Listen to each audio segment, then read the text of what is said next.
Focus अब कच्चे तेल पर करेंगे और यहाँ से बहुत बड़ा क्यों निकल कर आएगा आने वाले समय में, क्योंकि अमेरिकी राष्ट्रपति जो बाइडेन ने एक बयान दिया, उसके बाद कच्चे तेल में एक बार फिर तगड़ा उबाल देखने को मिला। $78 पर ब्रेंट पहुंचता हुआ दिखाई दिया है।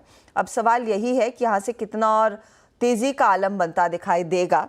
मनीषा, वो एक बयान काफ़ी था कल और आज में 5% का मूव दिखाने के लिए। इनफैक्ट कई सारी आई थिंक ब्रोकरेज रिपोर्ट्स भी आ गई हैं कि और कुछ लोग तो $100 की भी बात कर रहे हैं। क्या वैसी स्थिति बनती दिखाई दे रही है कि या उतना फियर बन गया है? हमारे लिए फियर, शायद कमोडिटी ट्रेडर के लिए नहीं। अगर आप बुलिश हैं तो क्लियरली नहीं, लेकिन हर्षा अगर एक स्टेप पहले लें और रशिया यूक्रेन का जब कॉन्फ्लिक्ट हुआ था उस पर जाएं तो जून 2022 में जब ये हुआ था तब हमने क्रूड ऑयल प्राइसेस को $122 तक जाता हुआ देखा था। ऑफ कोर्स उस साल की क्लोजिंग काफ़ी नीचे $85 के आसपास आई थी।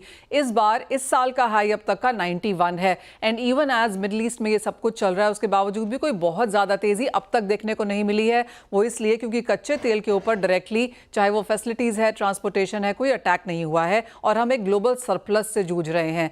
लेकिन सितंबर में 9% की गिरावट थी कच्चे तेल में। अक्टूबर में, इस हफ्ते में हमने करीबन 9% की तेजी आते हुए देखी है कच्चे तेल में। इस हफ्ते की शुरुआत $71 के साथ हुई थी और 78 के ऊपर हम इस बार यहां पर फिलहाल खड़े हैं। तो क्लियरली बहुत ज्यादा तेजी है। वो इसलिए भी है क्योंकि आप एक वीकेंड में जा रहे हैं और अगर इजराइल ईरान पे रिटेलिएट इस वीकेंड पे करेगा तो आप एक शॉर्ट पोजीशन के साथ नहीं जाना चाहेंगे, इसलिए लोग खरीद के जा रहे हैं। अब इसमें 3 सिनेरियोज बन रहे हैं। एक तो ये कि अगर इजराइल यहां पर ईरान की ऑयल फैसिलिटीज पर अटैक करता है तो आप 6 से $7 की तेजी इमीडिएटली आता हुआ देखेंगे।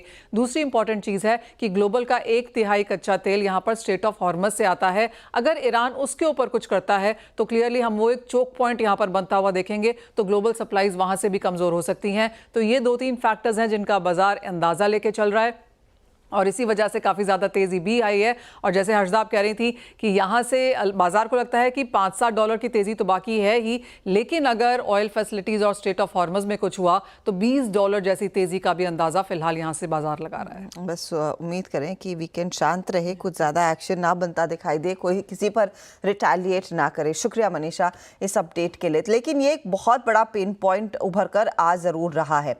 अब ऐसे में राजेश अग्रवाल, ये आप ऑयल मार्केटिंग कंपनी देखिए, आप पेंट स्टॉक्स देखिए, जो पिडिलाइट हम कुछ देर पहले डिस्कस भी कर रहे थे, इनमें क्या शॉर्ट टर्म में थोड़ा सा पेन परसिस्ट करता हुआ दिखाई देगा? पोजीशंस है तो क्या हल्की रहे? क्या आपकी अप्रोच क्या रहेगी? देखिए, पेंट कंपनीज में मुझे लगता है कि वैल्यूएशन अभी भी थोड़े स्ट्रेट है, भले फिर वो एशियन पेंट्स हो या बर्जर पेंट्स हो, दोनों में थोड़ा अवॉइड करना चाहिए।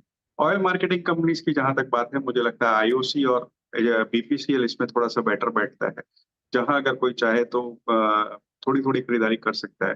खास आईओसी की बात की जाए तो अच्छी खासी पाइपलाइन है, 7 रिफाइनरीज हैं, 35-36 हजार गैस स्टेशन, पेट्रोल पंप्स हैं, गैस डिस्ट्रीब्यूटरशिप है। तो यहाँ पे और जो एक्सपेंशन है वो लगभग पूरा हो गया पाइपलाइन का। दिक्कत है कि अभी जो ये राइट्स इशू की अनाउंसमेंट करी थी पैसे उठाने के लिए, वो कॉल बैक किया गया कुछ अपने प्रमोटर लोगों ने ना बोला बोल करके। लेकिन मुझे लगता है इन वैल्यूएशंस पे खरीदारी करनी चाहिए। लॉन्ग टर्म में अच्छे पैसे दे सकते हैं, खास करके आईओसी, बीपीसीएल, ये 2 स्टॉक।